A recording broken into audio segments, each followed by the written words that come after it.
बिस्मिल्लाहिर्रहमानिर्रहीम। स्टूडेंट्स, आज हमने चैप्टर नंबर 2 जो है वो तो स्टार्ट किया हुआ था, लेकिन उसके साथ उसकी हमने डेफिनेशंस, थ्योरी और कुछ एग्जांपल्स वगैरह ये सारी हमने पढ़ ली थी। और आज हमने जो है एक्सरसाइज हल करनी है 2.1, पहली एक्सरसाइज। मैंने यहाँ इसके पहले 2 क्वेश्चन लिखे हुए हैं और उसके जो मुख्तलिफ पार्ट्स हैं वो सारे मैंने यहाँ पे पहले से लिख लिए हैं। लेकिन जो क्वेश्चन नंबर 1 है, क्वेश्चन नंबर 1, तो ये कुछ उसके पार्ट्स मैंने लिखे हुए हैं, 1 2 3 4 5 6 6 तक पार्ट्स जो है ना ये लिखे हुए हैं। ये टेबुलर फॉर्म में दिए हुए हैं और हमने इन्हें सेट बिल्डर फॉर्म में चेंज करना है। ठीक है ना जी। कौन सी फॉर्म में दिए हुए हैं? ये टेबुलर फॉर्म में, और हमने इसे सेट बिल्डर फॉर्म में चेंज करना है। ये वाले सेट बिल्डर फॉर्म में है और हमने इन्हें किस में तब्दील करना है? डिस्क्रिप्टिव में और टेबुलर फॉर्म में चेंज करना है। ठीक हो गया जी। क्वेश्चन नंबर 1 इसमें आते हैं। देखिए, जो भी सेट यहाँ पे दिया हुआ होगा एलिमेंट्स, वो किसी न किसी सेट से ज़रूर बिलोंग करेंगे। नेचुरल नंबर से बिलोंग कर रहा है, 0 -1 -2, यानी कि इसमें नेगेटिव नंबर्स हैं, 0 के अलावा तमाम नेगेटिव्स हैं। और ये क्या है? पॉजिटिव नेचुरल नंबर है, मगर 100 से 400 तक। अब हम जब पहला पार्ट हल करते हैं तो पहले पार्ट को जब हम सेट बिल्डर फॉर्म में लिखेंगे, ठीक है, तो वो क्या होगा? Curly bracket x such that x belongs to natural number. ठीक हो गया। नेचुरल तो वो हैं, नेचुरल तो वो हैं, लेकिन देखिए नेचुरल तो 1 से लेकर 1000 तक, तो उसके अलावा भी तो होते हैं ना। फिर आगे हम इसमें ये लिखेंगे कि x is less than or equal to 1000, कि x जो है ये नेचुरल नंबर है लेकिन 1000 तक है, ये 1000 से क्या है? छोटा है, उससे कम है यहाँ तक। अच्छा, ये जो MCQ है इसमें मुख्तलिफ जो है ना ऑप्शन बन सकते हैं। मसलन वो यहाँ पे ये भी लिख सकते हैं कि x इज लेस देन 1001। अब ये ऑप्शन क्यों लिखा? ठीक है, देखिए MCQ में एक ऑप्शन ये है, ये ठीक है, दूसरा ऑप्शन ये लिख देते हैं, ठीक है, ये भी ठीक है। अब आपको नजर आता है कि ये तो 1000 तक है, तो इधर जो है ना सिर्फ x क्या है? Less than 1001। तो आप खुद सोचें कि 1001 से छोटा नेचुरल नंबर कौन सा होगा? वो तो 1000 ही होगा। ठीक है ना, 1001 से छोटा नेचुरल कौन सा होगा? 1000 ही होगा ना, जो है ना।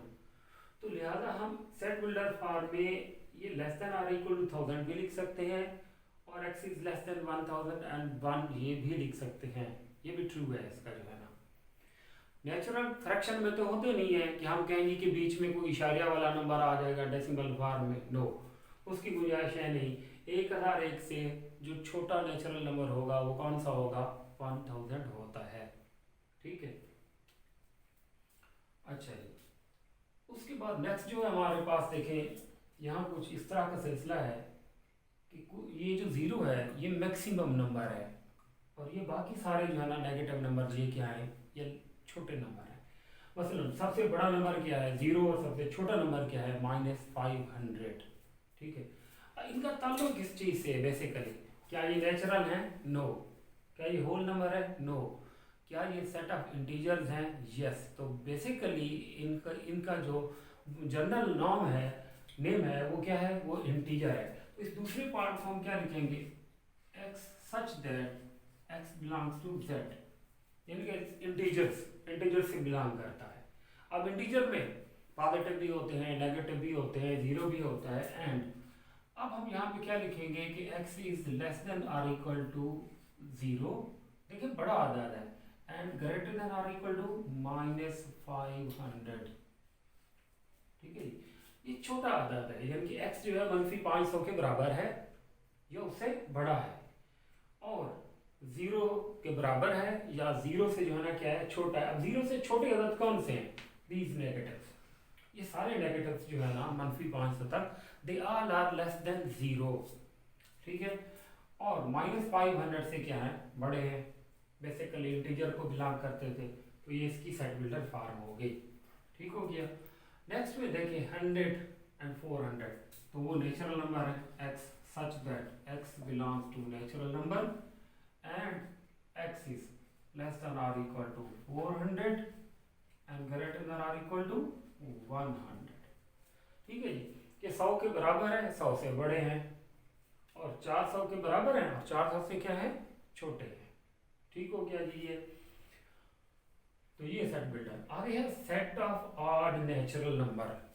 Set of odd natural number को डिस्क्रिप्टिव फॉर्म में क्या लिखेंगे, x such that x belongs to O for odd natural number, ठीक है ना, एंड ठीक है, and x is equal to आगे लिख देंगे नेचुरल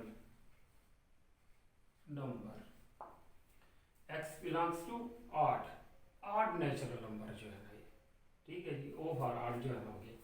आगे real numbers between 1 and 2, x such that x belongs to real number and x is less than 2 and greater than 1।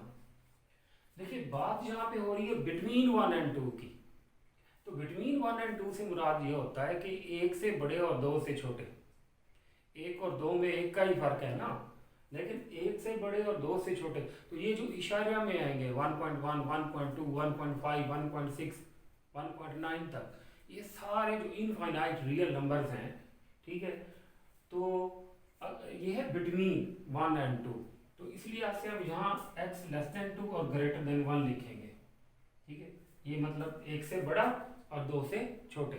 अच्छा, अब इसमें इक्वल नहीं लगा सकते हम, इक्वल इसलिए नहीं लगा सकते कि उन्होंने ये नहीं कहा कि 1 और 2 भी होगा, नो, बिटवीन 1 and 2, एक और दो के दरमियान। तो समझे इस सवाल को, चूंकि बिटवीन का लफ्ज है, एक और दो के बीच में है ये लफ्ज, तो हम ये सिर्फ लेस और ग्रेटर की ही अलामत जो है वहाँ पे लगाएंगे। आगे सेट ऑफ इंटीजर्स, फिर वही बात कि x such that x belongs to z, integers हैं वो पहले से कहा हुआ है, और आगे आ गया x इज लेस देन और इक्वल टू 100, ठीक है, पॉजिटिव नंबर है तो 100 के बराबर या उससे छोटे हैं, ग्रेटर देन और इक्वल टू -100। जी असूल ये होता है कि x बड़ा होता है या बराबर होता है छोटी वैल्यू से, और बड़ी वैल्यू से छोटा होता है या बराबर होता है, ये रूल है इसमें। लाइज बिटवीन, इसे लाइज बिटवीन कहते हैं क्योंकि the integers lies between -100 to 100, ठीक है, तो सेट ऑफ इंटीजर है, तो इसलिए हमने x को जो है ना, चूंकि -100 खुद में इंटीजर है, इसलिए -100 भी है एंड ग्रेटर देन, और 100 भी है और उससे लेस देन। ये तो हो गया सेट बिल्डर फॉर्म में क्वेश्चन नंबर 1 के पार्ट्स। इसके बाकी पार्ट्स आप खुद भी हल कर सकते हैं, कोई इतना बड़ा इशू नहीं है। उसके बाद जो है ना हमें क्वेश्चन नंबर 2 में, ये मैंने कुछ एग्जांपल्स लिखी हैं क्वेश्चन नंबर 2 की, और ये सारे क्या हैं, सेट बिल्डर फॉर्म में है, और हमने इन्हें लिखना है टेबुलर फॉर्म में। पहले सवाल की तरफ आते हैं, x such that x belongs to even number, even, and x is less than or equal to 4 and greater than 2। देखिए ग्रेटर देन 2 तो 2 से बड़ा कौन से होता है, 3, तो 3 तो इवन नहीं है ना, 3 तो इवन नहीं है, 3 के बाद क्या आता है 4, वो इवन है, क्योंकि यहाँ लेस भी लिखा हुआ है और इक्वल भी लिखा हुआ है, so there exist only a one element and that is 4। तो हम इस सेट को जो है ना, ठीक है, किसी भी अंदर से ई से जाहिर करेंगे, अंदर कौन सा लिखेंगे, ओनली 4, सिंगलटन सेट होगा ये, ठीक है। 2 से बड़े लेने हैं, 2 से बड़ा 3 होता है, 3 जो है वो इवन नहीं है, फिर बारी आती है 4 की, और फिर इसके नीचे इक्वल भी लिखा हुआ है, सो हम बराबर होने की वजह से यहाँ पे 4 ही पुट करेंगे, तो इसकी टेबुलर फॉर्म क्या होगी, only a single element and that is 4। Next, x such that x belongs to p, p से मुराद प्राइम नंबर। अब देखिए प्राइम नंबर कौन से होते हैं, प्राइम नंबर होते हैं जो सिर्फ और सिर्फ अपने आप पे डिवाइड होते हैं, अपने आप पे, बट नॉट इक्वल टू 1 के बराबर 1 नहीं होता है इसमें, लेस देन 12 है, यानी कि वो कहते हैं कि वो तमाम प्राइम नंबर्स लिखे आप इसमें टेबुलर फॉर्म में जो कि 12 से क्या हो कम हो। अब एक तो हो नहीं सकता, 2 हो गया, 3, 5, 7 और 11, ये वो अदद हैं जो सिर्फ अपने आप पे डिवाइड होते हैं, 2, 3, 5, 7 एंड 11. ठीक है, these are prime numbers and these all prime numbers are less than 12. ठीक हो गया जी। उसके बाद जो है ना क्या है x, इनके हम कोई भी सेट का नाम ले लें, करली ब्रैकेट्स डालें, x belongs to O mean odd numbers. वो कहते हैं ऑड नंबर तो हैं 3 से बड़े और 12 से छोटे, 3 से बड़े और 12 से छोटे। तो ऑड नंबर ढूंढते हैं जी, 3 से बड़े ऑड नंबर कौन से होंगे? 5, 7, 9 और 11। ठीक है जी, 12 से तो कम ही होगा ना, 3 और 12 के दरमियान, 12 से छोटे 3 से बड़े। Odd number only 5, 7, 9 and 11। Same as next question, इसी तरह का x बिलोंग्स टू ऑड ही है, लेकिन वहां पे है कि x बराबर है 5 के, x बराबर है 5 के और बड़ा भी है। तो 5 क्या है? ऑड है, हम 5 तो लेंगे इसमें। 5 के बाद क्या आता है? 6। 5 से बड़े हो गए ना 6, लेकिन 6 जो है वो तो ऑड नहीं है, वो तो इवन है। 6 के बाद आता है 7। 7 बेशक इवन है, लेकिन इधर 7 बेशक ऑड है, लेकिन क्या लिखा हुआ है कि लेस देन 7, 7 से कम होना चाहिए। इट मीन यहाँ 7 की भी गुंजाइश नहीं है। So the only element exist in this set is 5। Only odd number is equal to 5। 5, 6, 7, 7 से कम 7 नहीं ले सकते, 5 ले सकते हैं क्योंकि इक्वल लिखा हुआ है तो 5 होगा। ऑड नंबर है, उसे हमने ले लिया वहां पे, ठीक हो गया। नेक्स्ट देखें इस क्वेश्चन में, x such that x belongs to natural number and x plus 4 is equal to 0। अब जरा नोट करें कि यहाँ x की कौन सी वैल्यू होनी चाहिए, ठीक है, यहाँ पे, सो दैट ये लेफ्ट साइड जो है वो राइट साइड के क्या हो, बराबर आ जाए। वो होगी -4 + 4 इज इक्वल टू 0। तो क्या ये -4 जो है वो बिलोंग करता है नेचुरल से? Answer is no, does not belongs to, ये बिलोंग नहीं करता उससे। ठीक हो गया ना। वो कहता है कि इस इक्वेशन में x की वो वैल्यू आप पुट करें जो नेचुरल हो। तो भाई हमने जो पुट की है -4, इज दैट नेचुरल? वो नेचुरल नहीं है। इसका मतलब ये हुआ कि इस सेट में कोई ऐसा नेचुरल नंबर नहीं आ सकता जो इस इक्वेशन को सेटिस्फाई करे। द आंसर इज नील। ठीक है, तो हम इसके लिए क्या लिखेंगे? खाली सेट लिखेंगे, empty set. There is no element, there is no natural number, there is no natural element which can satisfy this equation. So the answer will be a 5 empty set, mean null set होगा। आगे x belongs to q, यानी कि आपके पास जो x element है ना, set builder form में क्या होता है? Single element represents the set. अब x जो है वो q को बिलोंग करता है, दैट मीन रेशनल नंबर है। रेशनल नंबर कितने होते हैं? रेशनल नंबर तो बहुत ज्यादा है, लेकिन आगे लिखा हुआ है x² इज इक्वल टू 2। हम इसमें जब अंडर रूट लेते हैं तो x आ जाता है 2 under root, and that is not rational. ये तो रेशनल नहीं है, तो क्या है ये इरेशनल है। ठीक है, सेट में लिखा हुआ x बिलोंग्स टू q और आगे कहते हैं x² इज इक्वल टू 2। सिर्फ एक ही बात है इसमें, x² इज इक्वल टू 2, जो कि दिस शोज दैट कि ये रेशनल नहीं है। तो एक दफा फिर हम यहाँ पे इसका आंसर क्या लिखेंगे? नल सेट, 0 सेट होगा जो है। क्या होगा ये? तो अपने ही नेगेटिव नंबर के बराबर हो। हम इसे इस तरह हल कर लेंगे, x is equal to -x, x plus x is equal to 0, 2x is equal to 0 and x is equal to 0।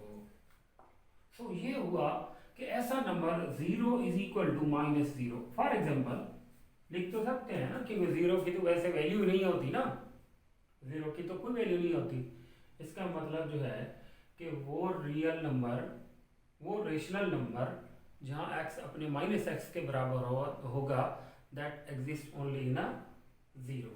तो इसकी टेबुलर फॉर्म क्या होगी? इसकी टेबुलर फॉर्म क्या होगी? सिर्फ 0 होगी। ठीक है, और 0/1 लिखना इसे और भी ज्यादा बेहतर है, ताकि हम इसको उसकी रेशनल फॉर्म में ही लिखें। 0/1 मीन 0, तो 0 लिखेंगे तो वो होल नंबर भी है, इंटीजर भी है। 0/1 लिखेंगे तो वो 0 ही काउंट होगा, बट वो उसका ताल्लुक किससे होगा? रेशनल से ही होगा। ये आखिर में है कि x belongs to real number, व x does not belongs to q। तो देखिए जी रियल नंबर में क्या होता है, इट्स वेरी सिंपल के सेट ऑफ रियल नंबर में q यूनियन q डैश, इनके रेशनल भी होते हैं और इरेशनल भी होते हैं। ठीक हो गया ना, रेशनल और इरेशनल दोनों होते हैं। वो कहते हैं x का तल्लक रियल से है मगर रेशनल से नहीं है। जब रेशनल से नहीं है तो बाकी क्या बचेगा, ठीक है, इरेशनल बचेंगे। तो हम इसका आंसर क्या लिखेंगे, इसका आंसर हम लिखेंगे set of irrational, set of irrational बस। क्योंकि रियल में दोनों होते हैं, where x does not belongs to q, x का ताल्लुक q से नहीं है यानी कि वो रेशनल नहीं है। तो रियल में दो चीजें होती हैं, रेशनल भी और इरेशनल भी। रेशनल तो वो नहीं है, तो रिमेनिंग क्या बच जाएंगे, सेट ऑफ इरेशनल नंबर। हमने इन्हें सेट बिल्डर फॉर्म से टेबुलर फॉर्म में लिखा, इसकी डिस्क्रिप्टिव फॉर्म भी थी, ठीक है। अब इसकी डिस्क्रिप्टिव फॉर्म क्या होगी भैया, the set of only one element that is 4, इसकी, ठीक है जी। The set of prime number, the set of prime number, ठीक हो गया ना, set of prime number from 2 to 11, from 2 to 11 descriptive form है। और ये क्या था, ऑड नंबर, ऑड नंबर था ना, ये ऑड के लिए था ये। तो set of odd number between, ये सवाल था ये 3 and 12 वाला, तो हम इसकी डिस्क्रिप्टिव फॉर्म में लिखेंगे the set of odd numbers between 3 and 12, the set of odd numbers between 3 and 12। Next, इसके लिए the only single odd number exist is 5, the set of single odd number 5, ये इसकी डिस्क्रिप्टिव फॉर्म हो जाएगी। इसके लिए क्या होगा, एम्प्टी सेट, डिस्क्रिप्टिव है नल सेट और एम्प्टी सेट, बयानिया फॉर्म जो है इसकी ओनली क्या लिखेंगे, एम्प्टी सेट। जीरो के लिए क्या लिखा था, ये जो जीरो था, ठीक है, the set of again the singleton set having only a zero element, having only a zero element, ये वर्ड्स में लिखेंगे। इस सेट को हम क्या लिखेंगे जिसके अंदर जीरो है, तो सिंपली अपने अल्फाज में आप बोल दें, कहेंगे the set having a single element is zero, set having the single element that is zero. ठीक हो गया। उसके बाद इसके बारे में सेट ऑफ इरेशनल के बारे में आपको बताया था। क्वेश्चन नंबर 1 and 2 इम्पोर्टेंट है, आप हल करें। ये दोनों तरह से अहम है, एमसीक्यू के लिहाज से भी और शॉर्ट क्वेश्चन के लिहाज से भी, ठीक है। ज़ाहिर है ये छोटे से सवाल हैं तो लॉन्ग क्वेश्चन की प्रोबेबिलिटी जो है वो इसमें कम है, तो एमसीक्यूज के लिए हो सकता है या शॉर्ट क्वेश्चन के लिए हो सकता है, ठीक है जी। होमवर्क करना है आपने, इसको घर जाकर देखना है। Thank you very much.